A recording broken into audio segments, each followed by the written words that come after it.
Assalamualaikum warahmatullahi wabarakatuh. Alhamdulillah hamdan katsiran thayyiban barakan fih kama yuhibbu rabbuna wa yarda. Wa asyhadu an la ilaha illallah wahdahu la syarikalah wa asyhadu anna Muhammadan abduhu wa rasuluhu la nabiyya ba'da ma ba'du. Jemaah rahimani wa rahimakumullah.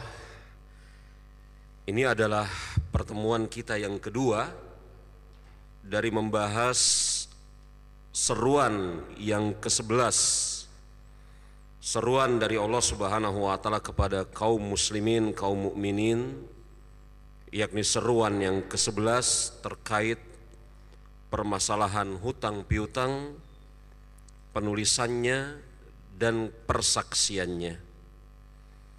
Ini adalah pertemuan kita yang kedua, di mana pada kesempatan yang telah lalu kita telah memulai pembicaraan terkait dengan surat Al-Baqarah ayat ke-282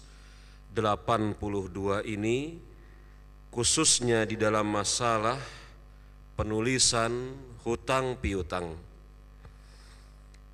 Untuk sekedar mengingatkan apa yang telah kita bahas pada kesempatan yang telah lalu, bahwasanya ayat pada surat Al-Baqarah ayat ke-282 ini adalah ayat yang terpanjang di dalam Al-Quranul Karim, yang menunjukkan betapa perhatiannya Allah Subhanahu wa Ta'ala terhadap permasalahan muamalah, penunaian hak-hak di antara kaum muslimin. Kemudian juga telah kita bahas pada kesempatan yang telah lalu tentang hukum menulis hutang piutang. Jumhur ulama berpendapat wajib hutang piutang ditulis, apalagi hutang piutang yang pada umumnya nilainya bukan transaksi yang kecil atau biasa dilakukan oleh kaum muslimin. Dan hutang piutang pun telah kita bahas pada kesempatan yang telah lalu. Ketika ditulis, wajib kemudian ditentukan kapan hutang piutang tersebut jatuh tempo untuk dibayar. Maka pendapat yang kuat di dalam masalah ini tidak diperbolehkan. Misalnya di dalam akad hutang piutang, hutangnya akan dibayar kapan? Kalau saya sempat, kalau saya berkehendak, kalau saya dalam keadaan lapang.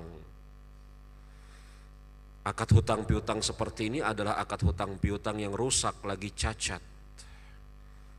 Karena Allah Subhanahu wa Ta'ala mengatakan ajalin musamma, pada batas waktu yang telah ditetapkan. Maka hutang piutang harus kemudian ditetapkan batas waktunya, baik dari mekanisme bagaimana cara membayarnya dan kapan dibayar. Apakah kemudian hutang piutang tersebut dibayar 50%, kemudian 50% yang kedua, atau dicicil selama 12 bulan, jatuh temponya tanggal 10 setiap bulan, tanggal 15 atau akhir bulan, harus kemudian ditentukan ajalim musamma. Itu konsekuensi dari firman Allah Subhanahu wa Ta'ala, ila ajalim musamma. Pun telah kita bahas bahwasanya yang memiliki kewajiban untuk menulis hutang piutang adalah orang yang berhutang. Karena ini orang yang berhutang sudah barang tentu ketika dia diwajibkan untuk menulis hutang piutang di hadapan orang yang dia hutangi, maka sudah barang tentu ketika dia menulisnya dalam keadaan penuh dengan kesadaran. Pun telah kita sebutkan pada kesempatan yang telah lalu, boleh mewakili penulisan hutang piutang. Andai kata kemudian di antara kedua orang tersebut tidak ada yang bisa menulis, Walaupun pada hari ini jemaah hal tersebut hampir-hampir tidak kita jumpai. Kaum muslimin pada umumnya mereka telah memiliki kepandaian untuk bisa membaca lagi menulis. Tetapi andai yang berhutang dan yang meminjamkan uang sama-sama tidak bisa menulis, maka boleh, bahkan wajib mencari orang ketiga untuk membantu mereka menulis hutang piutang. Atau kalau mereka memiliki kesanggupan di dalam menulis hutang piutang tetapi kurang memahami klausul hutang piutang, maka mereka boleh mengambil orang yang ketiga untuk kemudian menjadi juru tulis. Sebagaimana yang telah saya sebutkan pada kesempatan yang telah lalu, maka juru tulis di dalam apa yang ada pada kesempatan hari ini di sekitar kita, notaris itu memiliki dasar pijakan hukum secara agama. Karena di antara faedah dari notaris, koreksi saya apabila saya keliru, adalah mencatat hal-hal yang seperti ini: transaksi jual beli, transaksi hutang piutang, wakaf, hibah, ataupun yang semisalnya. Maka memang pada zaman itu tidak disebut notaris. Tetapi kalau dicermati pada hari ini, apa yang dipraktekkan oleh para notaris dan apa yang diisyaratkan di dalam ayat 282 Al-Baqarah ini, maka itu menunjukkan adanya kesamaan di dalam masalah ini.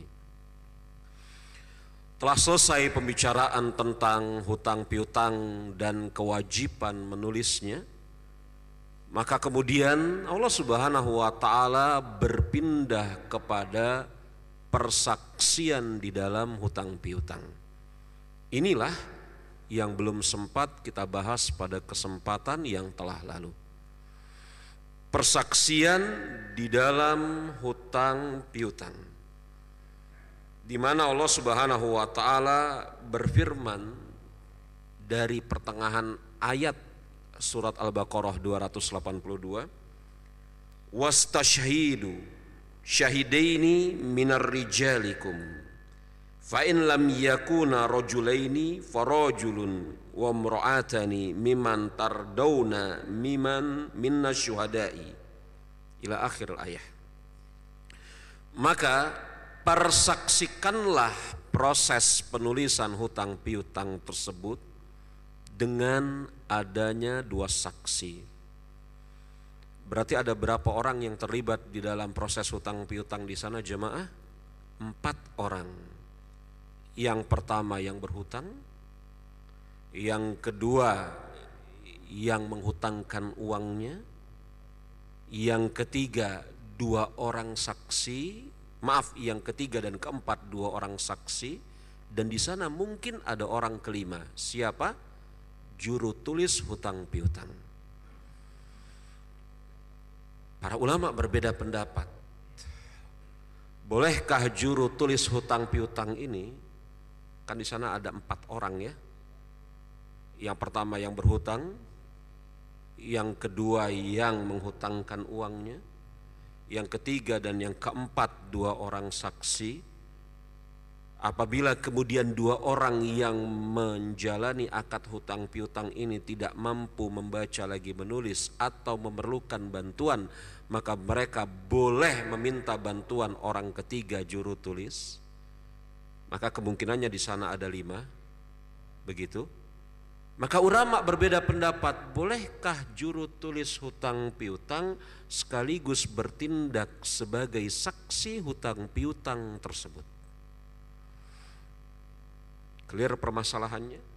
Bolehkah juru tulis hutang piutang bertindak sebagai saksi atas hutang piutang tersebut?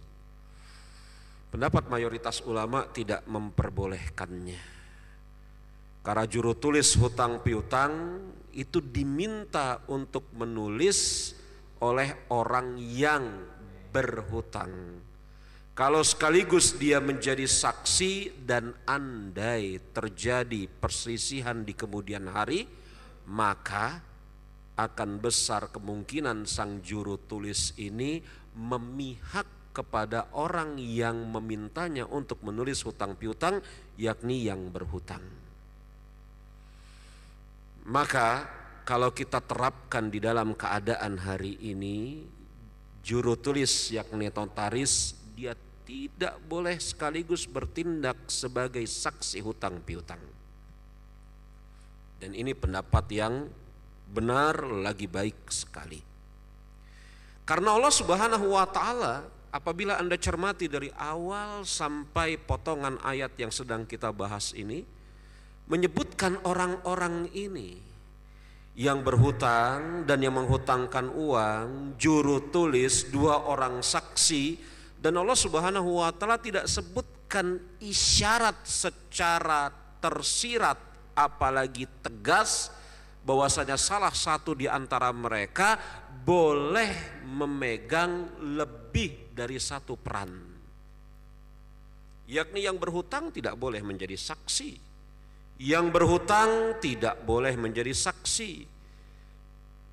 Dua juru tulis tidak boleh menjadi saksi. Disebutkan secara terperinci oleh Allah Subhanahu wa taala yang berhutang, yang menghutangkan uang, kalau mereka memerlukan juru tulis maka ada juru tulis, kemudian dua orang saksi. Dan tidak Allah Subhanahu wa taala sebutkan baik secara tersirat apalagi tegas lagi tersurat bahwasanya mereka ini boleh mengambil lebih dari satu peran. Menjadi saksi sekaligus juru tulis. Yang berhutang sekaligus menjadi saksi. Tidak. Maka Anda cermati jemaah rahimani wa rahimakumullah, betapa luar biasanya bangunan fikih Islam. Kalau kemudian manusia pada hari ini mengatakan nggak boleh menjabat dengan jabatan ganda, Islam telah menjelaskannya 1500 tahun yang lalu. Hari ini kan kemudian manusia disibukkan dengan isu, bolehkah seseorang menjabat dengan jabatan ganda? Yang jabatan ganda tersebut di dalamnya rentan ada konflik of interest. Lain masalah kalau jabatannya ganda, yang pertama dia sebagai kepala keluarga, yang kedua dia sebagai ketua DKM. Kan ini jabatan ganda, kepala keluarga itu jabatan. Yang satu RT, yang satu ketua DKM, atau ini kan jabatan ganda, tetapi kan tidak ada atau sedikit sekali singgungan, irisan, konflik of interest di dalamnya. Tetapi kalau kemudian dia sudah ketua DKM sekaligus menjabat sebagai sekretaris lagi bendahara, ini berbahaya. Ada konflik of interest di sana. Sudah pembina yayasan, pengawas sekaligus ketua DKM. Ini luar biasa, ini ada konflik of interest. Manusia sekarang berbincang masalah ini, bolehkah seseorang memiliki jabatan lebih dari satu yang di dalamnya kemudian muncul adanya persinggungan konflik of interest. Ada yang mengatakan boleh selama tidak ada larangannya, ada yang mengatakan ini, ada yang mengatakan itu. Islam telah menjelaskan 1500 tahun yang lalu. Orang-orang yang terlibat di dalam masalah hutang piutang ini, baik dua orang yang menjalani akad hutang piutang, atau orang yang menjadi juru tulis, atau dua orang saksi atas mereka, tidak boleh memiliki peran ganda di dalamnya. Kalau boleh memiliki peran ganda di dalamnya, niscaya Allah Subhanahu wa taala akan isyaratkan, tersirat atau tegaskan secara tersurat. Dua orang saksi, persaksian yakni bab syahadat di dalam bab fikih, pembahasan syahadat di dalam bab fikih, persaksian itu ada yang persaksian di dalam makna memberikan saksi atas peristiwa atau kejadian tertentu yang tidak ada hubungannya dengan muamalah hak-hak sesama manusia. Dan yang kedua, persaksian dalam makna mengkhabarkan tentang kejadian akad-akad muamalah yang terkait dengan hubungan hak-hak sesama manusia. Agak rumit, saya permudah. Kalau kita belajar fikih, maka di sana ada bab syahadat. Bukan syahadat kalimat syahadat ya. Tetapi persaksian ada dua macam. Persaksian dalam makna mengkhabarkan, menjadi saksi atas suatu peristiwa atau kejadian. Maka di sini cukup satu orang yang adil lagi terpercaya. Misalnya, seseorang mempersaksikan telah masuknya hilal bulan Ramadan, maka itu cukup satu orang. Kalau dia memiliki sifat yang adil lagi terpercaya. Ada seseorang melihat, oh di sana ada hilal, masuk hilal bulan Ramadan. Oh di sana terlihat hilal masuk bulan Syawal. Maka pada hakikatnya cukup satu orang yang adil lagi terpercaya, maka persaksian di dalam masalah ini bisa diterima.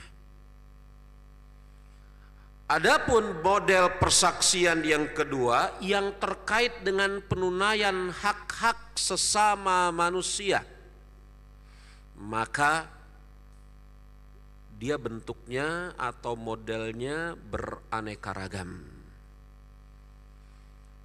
Yang pertama, yang tidak bisa kecuali dengan dua orang saksi.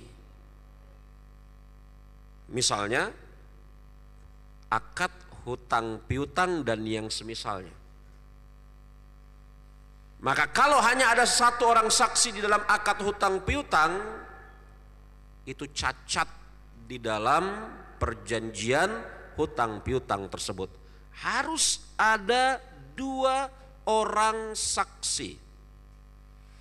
Sebelum kita melanjutkan pembicaraan tentang jumlah saksi di dalam masalah ini jemaah, saya mundur sedikit.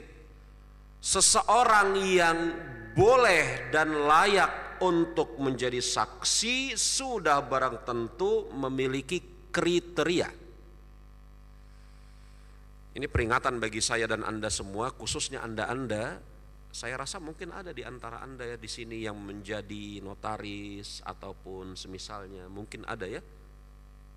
Dan itu yakni apa? Profesi yang bermanfaat. Nah, itu profesi yang bermanfaat. Ya, yang apabila kemudian profesi itu diarahkan kepada sesuatu yang baik, jelas dia akan baik. Tapi kaum muslimin memerlukan itu. Kembali kepada pembicaraan kita, seseorang yang layak dan boleh dijadikan saksi, dia memiliki kriteria. Yang pertama, sudah barang tentu dia muslim. Karena Allah Subhanahu wa taala mengatakan saksi itu harus saksi yang adil. Saksi yang adil. Sedangkan orang-orang selain Islam, maka keadilan pada sisi mereka telah tercabut dari bahkan akar-akarnya. Maka tidak boleh bapak-bapak jemaah rahimani wa rahimakumullah, orang kafir menjadi saksi atas kaum muslimin. Ini enggak boleh. Selama-lamanya enggak boleh. Kaum muslimin itu menjadi saksi atas kaum muslimin yang lain. Kaum muslimin itu menjadi saksi atas kaum muslimin yang lain. Kenapa? Karena saksi itu harus memiliki sifat al-adalah, keadilan. Dan sudah barang tentu orang-orang yang tidak beragama Islam maka secara asas dari akarnya telah tercabut keadilan dari sisinya. Yang kedua, selain adil yakni muslim, ya, yang kedua dia harus mengerti apa yang dia persaksikan, yakni perkataan dia harus mengerti apa yang dia persaksikan ini mencakup dia akil lagi baligh. Maka tidak boleh kemudian orang gila dijadikan saksi, nggak boleh. Mana saksinya ini? 2 orang laki-laki, 1 gila, 1 anak kecil, nggak boleh. Karena orang gila tidak berakal, sedangkan anak kecil belum baligh. Maka saksi itu harus orang yang akil lagi baligh, mengerti atas apa yang dia persaksikan. Dia mengerti atas apa yang sedang dia persaksikan. Mengerti di sini juga masuk ke dalam pembahasan, ya ketika dia bersaksi itu kesadarannya penuh, tidak di bawah tekanan atau tidak di bawah pengaruh obat bius. Mana saksinya ini? Saksinya lagi teler mabok. Saksinya mana ini? Saksinya lagi teler mabok. Sudah barang tentu dia agak bakal mengerti tentang apa yang sedang dia persaksikan. Dia harus berada di atas kesadaran yang penuh. Ini syarat asasi dari seorang saksi. Dia adil dan mengerti apa yang dia persaksikan. Adil di sana masuk ke dalamnya. Dan unsur utamanya adalah muslim, dan dia mengerti apa yang dia persaksikan, akil baligh dan memahami ini akad muamalah apa. Hutang piutang, jatuh temponya sekian. Yang berhutang A, yang dihutangi B, dia harus tahu. Maka jangan sekali-kali bersaksi atas perkara yang tidak kita mengerti. Ini bahaya jemaah. Lalu persaksian di dalam masalah penunaian hak-hak sesama manusia. Yang kedua, kalau tadi kan persaksian di dalam masalah pengkhabaran akan terjadinya sesuatu.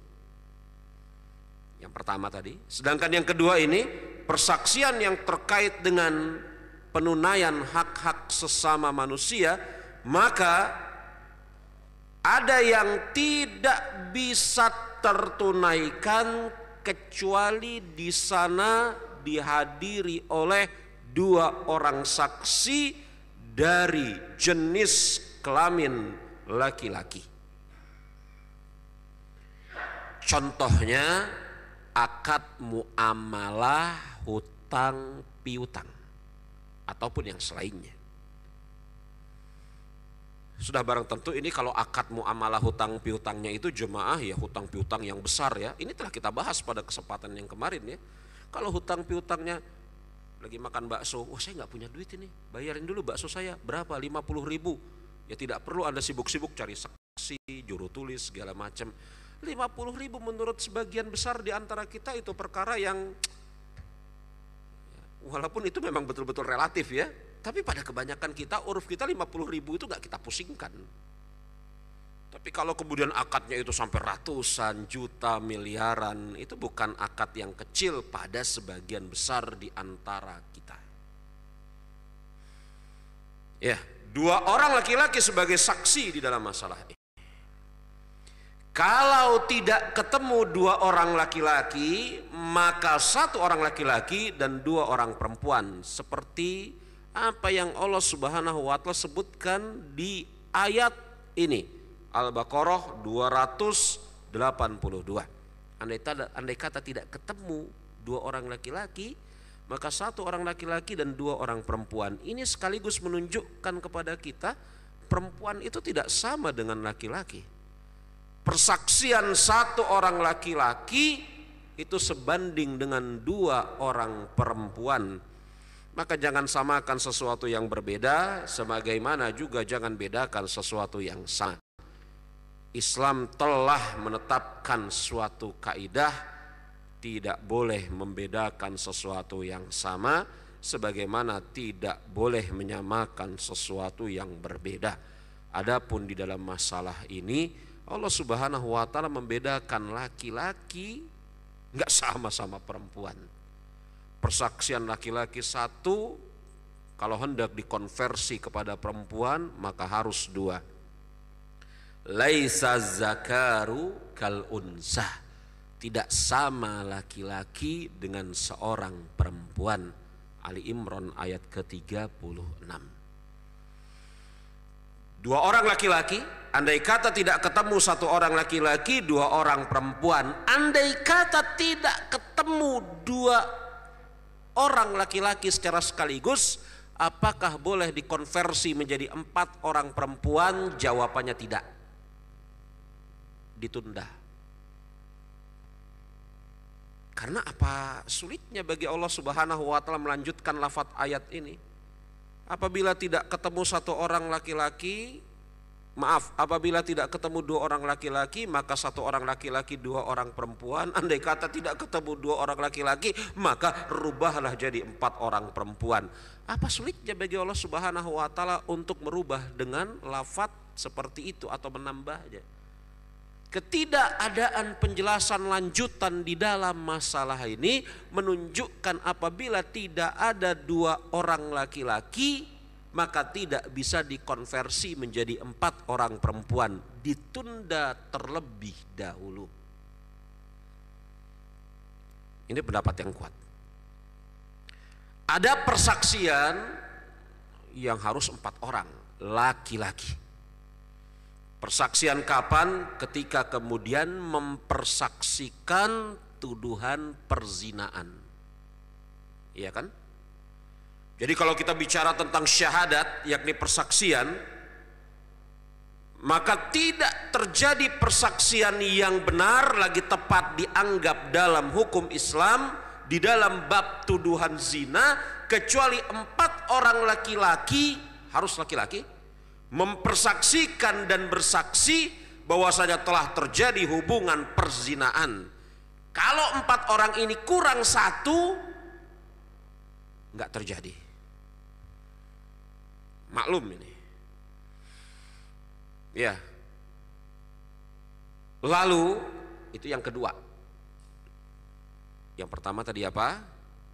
Persaksian di dalam masalah hutang piutang, akad jual beli, dan yang semisalnya 2 orang laki-laki atau 1 orang laki-laki 2 orang perempuan. Kalau persaksian di dalam masalah perzinaan, maka tidak sah kecuali dengan 4 orang laki-laki. Tidak bisa dikonversi dengan sebab apapun. Tetapi persaksian yang terkait dengan urusan privat kaum perempuan, misal persaksian yang terkait dengan urusan privat seorang wanita, terjadi khilaf di antara suami dengan istri, apakah bayi yang merupakan anak yang ditumpang susuan ini telah menjadi anak susuan atau belum? Ditumpang susuan ya. Terjadi khilaf antara sepasang suami istri. Sang suami mengatakan, belum, anak ini belum menjadi anak susuan kita. Sang suami ngomong begitu ya kepada istrinya. Padahal yang nyusuin anak itu siapa? Istrinya. Dan anak ini bukan anak dia, tapi anak orang lain yang ditumpangkan untuk menyusu kepada ibu tersebut, perempuan itu. Ini kalau di kota-kota jarang ya, kalau di desa-desa masih sering ini. Kemudian istrinya mengatakan, saya bersaksi bahwasanya anak ini telah menyusu sebanyak 7 kali kepada saya. Walaupun suaminya membantah 1000 kali, persaksian suaminya nggak diterima. Karena itu urusan privat dia. Ya? Sebagaimana kemudian misalnya terjadi sesuatu yang ya terjadilah. Sang suami mungkin menjimai istrinya dan sang suami mengatakan, Saya bersaksi bahwasanya apa? Kamu itu sudah bersih dari haid. Gitu ya. Saya bersaksi bahwasanya kamu telah bersih dari haid. Sang istrinya mengatakan, demi Allah wahai suamiku, ketika kamu mendatangi aku belum bersih dari haid. Maka apa? Persaksian siapa yang diterima? Perempuan. Karena itu urusan privat mereka. Mereka yang a'lam di dalam masalah ini. Ya. Dan ini disebutkan oleh para ulama. Maka bisa jadi dan sangat mungkin suatu saat persaksian seorang laki-laki itu batal di hadapan persaksian seorang perempuan. Dalam masalah apa? Hal-hal yang merupakan sesuatu yang tidak mungkin diketahui kecuali oleh perempuan, atau pengetahuan perempuan terhadap perkara itu lebih sempurna. Walaupun sang suaminya membantah 100 kali. Enggak, istriku, waktu aku datangi engkau dalam keadaan suci. Bertakwa engkau kepada Allah wahai suamiku. Engkau mendatangiku dalam keadaan aku masih belum bersih dari haid. Wajib engkau bersedekah. Enggak, istriku, wajib. Kalau kemudian ribut ini terjadi, enggak selesai permasalahannya, dibawa ke pengadilan, maka seharusnya kemudian hakim memutuskan kebenaran ada di pihak istri. Kan begitu? Iya. Nah ini model-model persaksian. Nah, berbicara tentang persaksian di dalam bab hutang piutang, 1 orang laki-laki, 2 orang perempuan, dan yang paling utama 2 orang laki-laki. Dan 2 orang laki-laki di sana disebutkan oleh Allah Subhanahu wa taala memiliki sifat yang adil, lagi kemudian diridhoi oleh kedua belah pihak. Saksi ini harus adil, lagi diridhoi oleh kedua belah pihak. Harus kemudian dicari saksi yang diridhoi oleh seluruh pihak di dalam masalah ini. Karena kenapa jemaah? Karena na'udzubillah min zalik, kalau kemudian di penghujung hari terjadi perselisihan dan saksi dipanggil untuk mempersaksikan akad tersebut, maka tidak bisa seseorang mengatakan, saya nggak mau sama saksi ini, dari awal saya nggak setuju sama dia. Loh, bagaimana? Ketika terjadi perselisihan kamu katakan saya tidak setuju, padahal ketika belum terjadi perselisihan akad hutang piutang kamu ridho. Maka yang benar adalah mau kamu tidak setuju atau setuju dalam masalah ini, yang berlaku adalah hukum asal kedua saksi ini kalian ridhoi. Hukum asalnya apa? Kedua saksi itu diridhoi. Kedua saksi ini hukum asalnya diridhoi oleh mereka berdua. Makanya saksi harus orang-orang yang mereka berdua ridhoi. Agar jangan sampai apabila nanti suatu saat terjadi perselisihan, salah seorang di antara pihak yang berselisih ini mengatakan, saya tidak mau bersaksi kepada dia. Kenapa? Dia orang yang tidak saya sukai semenjak awal. Nggak bisa, bos. Anda telah meridhoinya dan menginginkannya untuk menjadi saksi. Maka Allah Subhanahu wa taala mengatakan di dalam hal ini, ya, farajulun wa imra'atani mimman tardawna minasyuhada'i. 2 orang laki-laki atau 1 orang laki-laki, 2 orang perempuan dari apa? Dari orang-orang yang kalian ridhoi. Yang kamu ridhoi. Halaman 146. Ya. Jadi saksi ini harus orang yang diridhoi. Harus orang yang diridhoi. Harus orang yang kemudian memiliki sikap dan sifat adil, tidak berpihak kepada salah seorang di antara orang-orang yang sedang terlibat di dalam akad-akad muamalah ini. Makanya jemaah, ini luar biasanya bangunan hukum Islam. Kalau kita baca kitab fikih, misalnya fikih muyassar. Fikih muyassar ini kitab fikih yang ringkas, bagus. Yang saya menyarankan kepada Anda untuk mempelajari kitab fikih Muyasar. Ini bagus sekali. Karena dia urut poin per poin, tidak menimbulkan kebingungan atas diri kita, sistematis. Ada kitab fikih-fikih yang lain misalnya Al-Wajiz atau Sahih Fiqh Sunnah ataupun yang semisalnya, begitu ya. Tapi Al-Wajiz, Sahih Fiqh Sunnah ataupun yang semisalnya, itu saya lihat nampaknya agak kurang sistematis. Kalau Al-Muyassar ini sistematis sekali, bagus, mudah. Kalau kita lihat di dalam kitab Al-Muyassar, pembahasan masalah fikih, khususnya di dalam bab syahadat persaksian, maka dikatakan di sana telah sepakat para ulama kaum muslimin, saksi tidak boleh mendapatkan apapun dari pihak yang mereka persaksikan. Nggak boleh jemaah. Sepakat, nggak boleh saksi itu dari pihak mereka atau tidak dari pihak mereka. Suatu saat kemudian saksi itu dikasih sesuatu.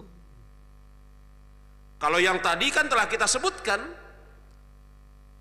seseorang yang bertindak sebagai saksi dia tidak boleh merangkap jabatan. Saksi sekaligus yang berhutang, saksi sekaligus yang menghutang, nggak boleh rangkap dia. Itu titik pertama. Titik kedua, saksi walaupun ini adalah orang lain, bukan yang terlibat di dalam akad hutang piutang tersebut, dia tidak boleh menerima apapun dari orang-orang yang terlibat di dalam akad-akad tersebut. Anda bisa lihat di dalam kitab Fikih Muyasar halaman 674, terjemahan halaman 674. Maka menjadi tanggung jawab negara untuk kemudian memenuhi kebutuhan saksi. Andai kata misalnya di dalam kitab Fikih Muyasar halaman 674 dikatakan, apabila dia tidak mampu, misalnya terjadi persisihan di antara pihak yang berhutang dengan pihak yang menghutangkan uang, terjadi persisihan, saksinya ada di tempat lain. Saksinya pindah, misalnya yang berhutang dan yang menghutangkan uang sama-sama orang Jakarta. Kemudian saksinya ini di kemudian hari pindah ke Surabaya. Pindah kemana? Surabaya. Ya kan nggak mesti saksi ini terus-menerus ada di sekitar orang yang mengikat akad muamalah, enggak kan? Yang berhutang dengan yang menghutangkan uang orang Kemang lah, misalnya Kemang Pratama. Saksinya orang Kemang Pratama, tapi setahun 2 tahun kemudian dia pindah kemana? Ke Surabaya. Kan Anda nggak bisa ngelarang orang untuk pindah, hak dia untuk pindah kemana saja, iya toh? Nah kemudian terjadilah persisihan di antara orang yang berhutang dengan orang yang menghutangkan uang. Dipanggil saksinya dari Surabaya. Pada saat itu saksi yang dari Surabaya ini tidak punya ongkos untuk pergi ke Jakarta. Anggaplah, angankan seperti itu, dia nggak punya ongkos. Ini nggak punya ongkos ini. Maka terlarang saksi tersebut menerima ongkos dari kedua orang ini. Lalu apa solusinya? Dikatakan di dalam kitab Fikih Muyasar halaman 674 poin ke-7. Akan tetapi bila dia tidak mampu berjalan ke majelis hakim, maka dia berhak mengambil ongkos transportasi yang dikeluarkan dari Baitul Mal. Baitul Mal yang ngeluarinnya. Ente saksi jangan terima apapun dari orang-orang yang berselisih ini. Saya pengen ke Jakarta ini, bagaimana bos? Nih uangnya. Saksi itu dilindungi dalam syariat kita jemaah. Teman-teman ini ada sebagian teman-teman, bapak-bapak juga mungkin mengetahui ada lembaga perlindungan saksi di Indonesia ini kan ya. Ada lembaga perlindungan saksi dan apa itu? Ya ada kan? Islam telah berbicara 1500 tahun yang lalu. Maka saya secara pribadi sih nggak kagum sama sistem-sistem yang kayak gini. Kekaguman Anda atau kekaguman kita kepada sistem-sistem yang seperti ini munculnya karena kita belum menyelami syariat Islam. Saya sebenarnya nggak kagum. Kita mau ngomongin notaris, dalam Islam telah ada isyaratnya 1500 tahun yang lalu. Perlindungan terhadap saksi dan saksi itu harus independen disebutkan dalam Islam 1500 tahun yang lalu. Hah? Saksi tidak boleh menerima apapun. Kalau dia tidak sanggup pergi kecuali harus dengan mempergunakan transportasi, maka katanya disebut dia berhak mengambil ongkos transportasi dan itu dikeluarkan dari Baitul Mal. Pemerintah yang biayai dia. Berangkat kamu dari Surabaya menuju Jakarta untuk jadi saksi ini. Yang dalam bahasa kita saksi ahli ya, biasanya begitu ya. Maka saksi itu dilindungi. Dijaga saksi itu. Dijaga supaya independen, tidak terkontaminasi dengan pihak-pihak yang berselisih. Dijaga saksi itu. Bayangkan jemaah, kalau saksi-saksi itu tidak dijaga, azan. Kalau saksi-saksi itu tidak dijaga, lalu bagaimana orang-orang berani, lalu bagaimana orang-orang yang adil, lagi terpercaya akan mau bersaksi atas perkara-perkara seperti ini? Kayaknya mau Isa. Lagi-lagi belum selesai pembahasannya. Memang saya katakan Al-Baqarah 282 ini mustahil diselesaikan dalam 1-2 kali pertemuan. Setidaknya kita memerlukan 3 kali pertemuan. Tidak mengapa, kita jeda terlebih dahulu untuk mengerjakan sholat Isya. Nanti ba'da sholat Isya kita sempurnakan sedikit terkait dengan permasalahan saksi ini sebelum kita buka nanti mungkin forum tanya jawab. Kita tutup.